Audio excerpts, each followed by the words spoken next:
Welcome to zoom classes. बच्चों, आज हम लोग क्लास 10th का चैप्टर 4 और आपके चैप्टर का नाम है स्टूडेंट क्वाड्रेटिक इक्वेशंस का हम लोग एग्जाम्पल नंबर 5 पढ़ेंगे। ठीक है स्टूडेंट, बहुत अच्छे तरीके से हम आपको बताएंगे, डेफिनेटली आपको समझ में आएगा। ठीक है स्टूडेंट, तो इस क्वेश्चन में स्टूडेंट आपसे कह रहा है find the roots of the quadratic equations 3x² minus 2√6x + 2 = 0। तो स्टूडेंट मैं आपको बता देना चाहता हूँ कि अगर आपसे कहे रूट्स फाइंड करने के लिए या फिर आपसे कहे ज़ीरोज़ फाइंड करने के लिए या फिर आपसे कहे सोल्व द क्वाड्रेटिक इक्वेशन कहे, तो इन तीनों का मतलब होता है स्टूडेंट कि आपको x के वैल्यू फाइंड करना है। समझ में आ गया स्टूडेंट? आपको x के वैल्यू फाइंड करना है। अब ये स्टूडेंट आपको पता है कि x के हाईएस्ट पावर 2 है, तो इसका मतलब ये है स्टूडेंट कि ये क्वाड्रेटिक इक्वेशन है। जब ये क्वाड्रेटिक इक्वेशन है स्टूडेंट, तो इसके जो x के आंसर आएंगे 2 आएंगे, इसके x के 2 आंसर आएंगे। या तो आप उसी को रूट समझ लो, वही उसके रूट्स हो जाएंगे, वही उसके ज़ीरोज़ ही रहेंगे और वही उसके रहेंगे student solve the quadratic equation. अगर आप क्वाड्रेटिक इक्वेशन को सोल्व कीजिएगा तो वही x के वैल्यूज़ आएंगे। समझ में आ गया स्टूडेंट? तो स्टूडेंट ये आपका क्वेश्चन है और इसमें हमें क्या फाइंड करना है? रूट्स फाइंड करना है। ठीक है, तो रूट्स फाइंड करना है तो हमें रूट ही फाइंड करेंगे। अगर ज़ीरोज़ कहता तो ऐसा ही करते, अगर सोल्व द क्वाड्रेटिक इक्वेशन कहता तो हमें यही करना पड़ता। कुछ भी कहे स्टूडेंट, तीनों में हमें एक ही काम करना पड़ता है, x के वैल्यू फाइंड करना है। ठीक है, तो ये क्वाड्रेटिक इक्वेशन है। ठीक है स्टूडेंट, तो इसको हम एक बार और लिख देते हैं। ठीक है, देखिए इसको आप कैसे कीजिएगा, 3x² माइनस 2√6x + 2 = 0। ठीक है स्टूडेंट, यहाँ तक समझ में आ गया आपको? अब मैं स्टूडेंट आपसे कहना चाहता हूँ, आप इसको कैसे करते थे सोल्व? इसको आप कैसे करते थे? आपको क्या करना है कि ये जो a होते हैं, a को और c को आप मल्टीप्लाई कीजिए। तो 3 2 कितने होंगे स्टूडेंट? 6 होंगे, और x² से मल्टीप्लाई कीजिएगा तो x² होगा। यानी कि 3x² को आप 2 से मल्टीप्लाई कीजिएगा तो क्या होंगे स्टूडेंट? 3 2 6x², 6x² हो गया। ठीक है स्टूडेंट, तो अब हमें क्या करना है स्टूडेंट इसमें कि ये 6x² है, तो कौन ऐसा नंबर है जिसको प्लस या माइनस करने पर -2√6x हो जाए और मल्टीप्लाई करने पर 6x² हो जाए? तो कौन ऐसा नंबर है स्टूडेंट? तो मैं कहूँगा वह नंबर है स्टूडेंट √6x। ठीक है, √6x यानी कि -√6x -√6x। ठीक है स्टूडेंट, अगर आप यहाँ -√6x -√6x को अगर आप सिंप्लीफाई कीजिएगा तो क्या आपके आंसर आएंगे? यानी कि माइनस माइनस माइनस का साइन आ जाएगा, और 1√6x क्या होंगे? 2√6x होंगे। ठीक है स्टूडेंट, तो वह कौन सा नंबर है? तो -√6x -√6x। अगर स्टूडेंट आप इसी को मल्टीप्लाई कीजिएगा, ठीक है, मल्टीप्लाई का साइन है, ये माइनस का साइन है, ये माइनस का साइन है, तो स्टूडेंट 6x² हो जाएंगे। देख लीजिए कैसे होते हैं, माइनस माइनस से कट जाएगा और 2√6 मिलेंगे तो एक 6 बनेंगे, मल्टीप्लाई का जब साइन रहेगा तो। ठीक है, और x से मल्टीप्लाई करेंगे तो x² हो जाएगा। ठीक है स्टूडेंट, समझ में आ गया आपको? तो हमें क्या लिखना होगा स्टूडेंट? हमें लिखना होगा -√6x -√6x लिखना होगा। ठीक है स्टूडेंट, तो चलिए ये 3x² को एज इट इज़ लिखेंगे। ओके, और -2√6x को हमें कैसे लिखना है कि मल्टीप्लाई करने के पर भी 6x² हो जाए? तो लिखेंगे student -√6x -√6x। Okay, plus क्या बचेगा स्टूडेंट? ये 2 इजकल टू 0। यहाँ तक स्टूडेंट समझ में आ गया? अगर समझ में नहीं आ रहा है स्टूडेंट तो इसको आप आगे पीछे करके देखिए, आपको डेफिनेटली समझ में आ जाएगा। ठीक है, इसको समझ लिए तो ये आपको लाइन समझ में ज़रूर आ जाएगा। ठीक है, एक बार और मैं बता देता हूँ आपको। देखिए मेरे वीडियो थोड़े लंबे तो हो जाते हैं, लेकिन मैं जो बताता हूँ 100% बिल्कुल अच्छे से बताता हूँ। ठीक है, ताकि आप मेरे जब वीडियो पर आएँ, चैनल पर आएँ, तो आपको आराम से आप सीख सकें। बस मेरा एक ही डेस्टिनेशन है कि आप अच्छे से सीख लीजिए। आप जिस मकसद के लिए हमारे वीडियो पर आए हैं तो आपको वो चीज़ें मिल जाए बस। तो स्टूडेंट आप यहाँ ध्यान दीजिए, -√6x -√6x के बदले में हम -1√6x 1√6x 2√6x हो जाएगा। और स्टूडेंट इसको अगर हम मल्टीप्लाई करेंगे ना तो माइनस माइनस कट जाएगा और 2√6 मिलेंगे तो x6 बनेगा, और x से मल्टीप्लाई करेंगे तो x² हो जाएगा। ठीक है स्टूडेंट, तो इसी तरीके से करते हैं। याद रखिएगा कि हम a को c से मल्टीप्लाई करते हैं, ये पूरे को c से मल्टीप्लाई करते हैं और जो आता है उसी को हम करते हैं। ठीक है, समझ में आ गया? अब हमें स्टूडेंट क्या करना है, यहाँ ध्यान दीजिए आप।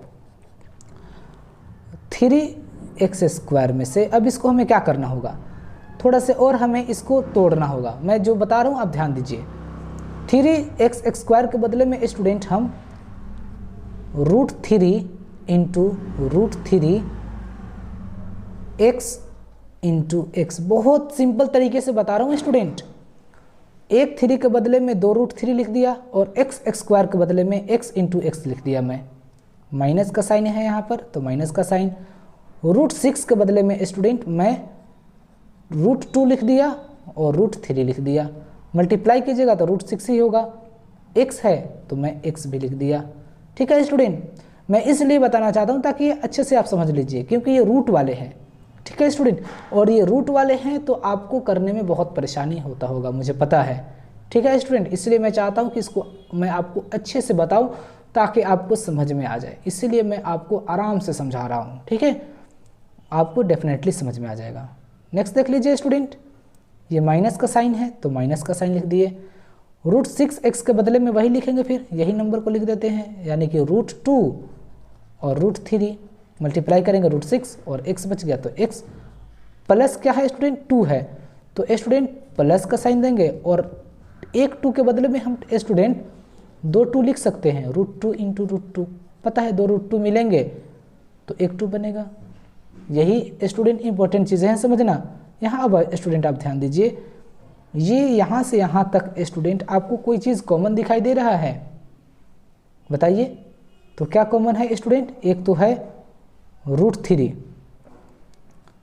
√3x कॉमन है यहाँ, और यहाँ भी √3x कॉमन है। ध्यान आपको दिया, समझ में आ गया? √3x कॉमन है, यहाँ भी √3x कॉमन है, तो आपको क्या करना है √3x कॉमन ले लीजिए। तो क्या बचेगा स्टूडेंट?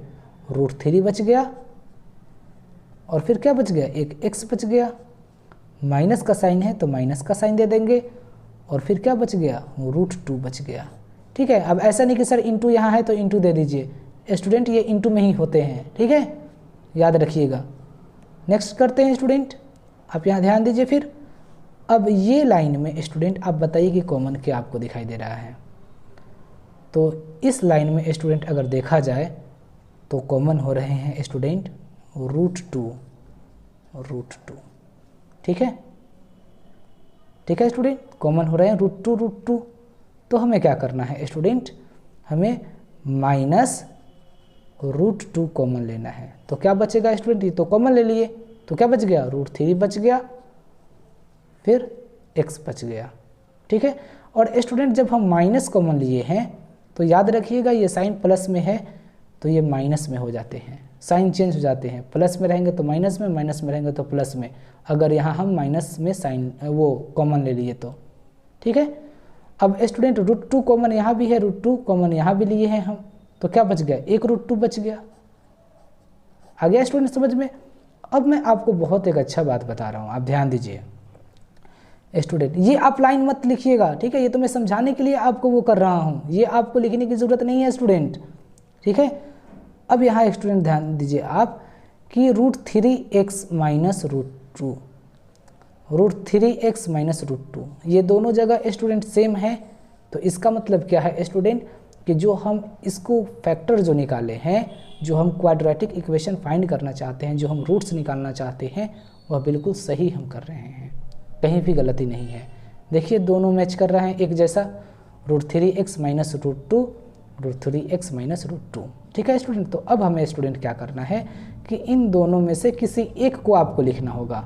तो क्या लिखिएगा, तो मैं इसको लिख देता हूँ √3x माइनस √2, दोनों तो एक ही जाति के हैं, कोई लिखिए। तो क्या बचेगा student, √3x minus √2, √3x minus √2। समझ में आ गया स्टूडेंट। अब स्टूडेंट यहाँ ध्यान दीजिए, मैं भूल जा रहा हूँ, इक्वल टू के बाद 0 है, तो इक्वल टू 0 यहाँ भी लगा दीजिए आप, इक्वल टू 0, इक्वल टू 0। अब आपको क्या करना है स्टूडेंट, ध्यान दीजिए, √3x माइनस √2 इक्वल टू 0, तो √3x इक्वल टू √2 हो जाएगा। तो x इक्वल टू क्या हो जाएगा, √2 डिवाइड √3। समझ में आ गया स्टूडेंट, एक आपका x का वैल्यू पता चल गया। दूसरा स्टूडेंट कैसे हम करेंगे, तो दूसरा है क्या, वही चीज़ें हैं, बिल्कुल वही चीज़ें हैं, √3x माइनस √2, ठीक है, इक्वल टू 0।